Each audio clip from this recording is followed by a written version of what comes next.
Okay, this is your Lowe's dishwasher for $5.99. Crappy plastic interior. No things for the forks. Check out the handle. The handle wobbles.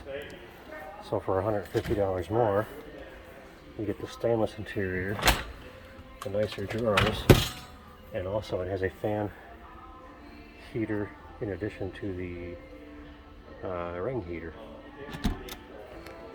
Completely worth the extra $150.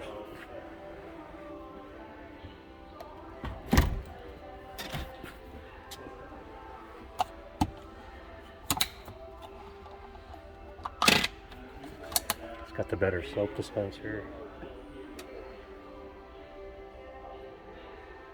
Of course, it's got all this stuff to go wrong with it. But this one does too. I just can't believe how shitty this handle is. Which means you'd have to take this whole inner panel off to even try to tighten those screws. And probably if you did, they would just snap off.